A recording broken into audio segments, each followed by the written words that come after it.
ওই কাকা, ইব্রাহিম কই? ইব্রাহিম তো এই মাত্রই বাইরে গেল। ও আচ্ছা কাকা, এলন এই জায়গায় 20,000 টাকা আছে, এটা ইব্রাহিম আসলে ওরে দিয়েন। আচ্ছা ঠিক আছে বাবা।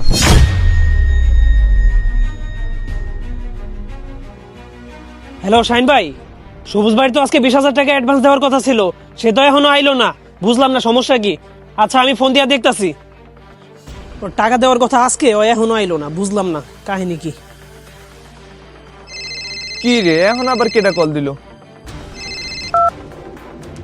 হ্যালো ইব্রাহিম ভাই। আরে সবুজ ভাই, আপনি কই? আপনি না আজকে অ্যাডভান্স টাকা দিয়ে যাওয়ার কথা ছিল, আপনি তো এখনো টাকা দিয়ে গেলেন না। আমি আপনার লাগা কখন থেকে অপেক্ষা করতেছি। এমন করলে কি ব্যবসা চলবো? আরে কি কোন ভাই, আমি তো আপনার বাসা যায় আপনার আব্বুর হাতে যায় টাকা দিয়েছি। আরে ভাই, আপনি আবার এগুলো কি কোন? আমার বাপ তো 1 বছর আগে মারা গেছে। কি কোন ভাই, আপনার বাবা মারা গেছে? তাইলে তো মনে হয় ওটা আপনার চাচা, আমি হের হাতেই টাকাটা দিয়েছি। আরে ভাই, আমার চাচা তো অনেক অসুস্থ, সে তার চিকিৎসার জন্য সিঙ্গাপুর গেছে।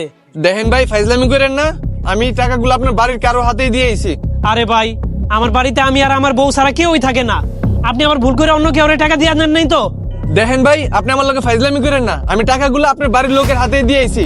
আমি এখন গাড়ি পাঠিয়ে দিব, আপনি রাতের ভিতরেই মালগুলো ভরে আমার কারখানা গাড়িটা পাঠিয়ে দিবেন। আরে হ্যালো হ্যালো হ্যালো ভাই। ভাই, এটা কি ইব্রাহিম ভাই গো বাড়ি? আমি ইব্রাহিম, আপনি কে? সবুজ ভাই নাকি আপনার থেকে গাছ কিনছে, আমারে গাছ নেওয়ার লাগা পাঠাইছে। আর রাস্তায় গাড়িটা রেখেছি, তাড়াতাড়ি গাছগুলা গাড়িতে ভরে দেন। আরে ভাই, আপনি এগুলা কি কোন? কিছুক্ষণ আগেই তো সবুজ ভাই আরেকজন লোককে পাঠাইছিল গাছ নেওয়ার লাগা। আমি তো সবগুলা গাছ ওই লোকের কাছে দিয়ে পাঠাই দিছি। আরে ভাই, আপনি এটা কি কন? সবুজ ভাই যত মাল কিনে সব মাল আমার গাড়ি দেখাই নিয়ে যায়। আপনি মনে হয় ভুল করে অন্য কেউ রেহার মালগুলা দিয়ে দিছেন। আরে ভাই, তোমার মাথা কি খারাপ হইছে নাকি? আমি অপরিচিত কেউ মাল দি মুখে? ওটা সবুজ ভাইয়েরই লোক ছিল, আমি সঠিক লোকের কাছেই মাল দিয়া পাঠাই দিছি। তুমি ওইলা অপরিচিত লোক। আপনি টাকা নিছেন সবুজ ভাইয়ের কাছ থেকে, আর মাল দিয়ে দিচ্ছেন আরেকজনের। সবুজ ভাইয়ের ফোন দিয়া লই। সবুজ ভাই ফোন ধরতে আছে না গা? অনেক বড় দুর্ঘটনা ঘটাই দিচ্ছেন আপনি, এবার ঠেলা বুঝবেন। আরে তুমি যাও তো, যা হইব ওইটা আমি বুঝবো নি, যাও। আচ্ছা ঠিক আছে, যাইতাছি আমি সবুজ ভাইয়ের কাছে। কাশেমের থেকে পামু 2 লাখ টাকা। সবুজ ভাই, আপনি নাকি আগে গাড়ি পাঠায় দিয়া ইব্রাহিম ভাইয়ের থেকে মাল নিয়ে পড়ছেন, তাহলে আমারে শুধু শুধু এনে পাঠায়া আমার সময়টা নষ্ট করলেন কে? কি ফালতু কথা কইতাছস? আমি তো ওই জায়গায় খালি একমাত্র তোরেই পাঠাইছি, অন্য কাউরেই তো পাঠাই নাই। ও তাইলে তো ঝামেলা ভালো করে লাগছে। ইব্রাহিম ভাই তো ভুল করিয়া সব মাল অন্য কেউ দিয়া দিছে। আরে তুই কি কইতাছস? আমার মাল ইব্রাহিম আরেকজনে দিয়ে দিছে। লত যা দেখি। আরে সবুজ ভাই, আপনি আইছেন? আমি তো আপনারই অপেক্ষা করতেছি। এখন কথা হইলো, আপনার মাল তো সবকিছু আমি গাড়িতে করে আপনার বাসায় পাঠিয়ে দিছি। এখন সবকিছু হিসাব করলাম, বিল আসছে আপনার 1 লাখ টাকা। আপনি তো 20,000 টাকা অ্যাডভান্স দিয়েছেন আগে, আর 80,000 টাকা কবে দিবেন, আজকে দিবেন নাকি পরে দিবেন, ওটা জানাই দিলে ভালো হইতো।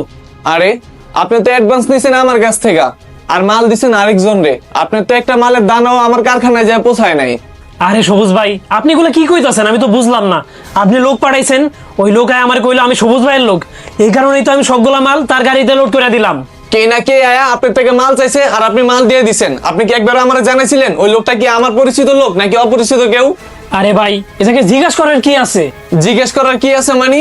আমার তো জিজ্ঞাসা করার কোনো প্রয়োজন মনে হইতাছে না। হইত মিয়া, প্রয়োজন মনে হইব না এটা কইলে কি চলবো? যদি প্রয়োজন থাকতো, যখন আপনি আমার বাসায় এসে টাকাটা দিয়ে গেছেন, তখন কি আপনি আমার ফোন দিয়ে জিজ্ঞাসা করছিলেন আপনি টাকাটা আমার অপরিচিত লোকের কাছে দিছেন নাকি পরিচিত লোকের কাছে দিছেন? আপনি কি একবারও জিজ্ঞাসা করছিলেন? আব্বা, আপনি কই? একটু এদিকে আসেন তো। কি হয়েছে বাবা ইব্রাহিম? আরে এই যে এই লোকের কাছে তো আমি টাকাটা দিছি। আসলে ভাই, আমি আপনার মালগুলা কারো কাছেই দেই নাই, আমি শুধুমাত্র আপনার ভুলটা ধরিয়ে দেওয়ার জন্য এই কাজটা করছি। ইব্রাহিম ভাই, আমি আমার ভুল বুঝতে পারছি। আসলে টাকা পয়সা লেনদেন অপরিচিত কারোর সাথে করা উচিত না, আবার মাফ করে দেন।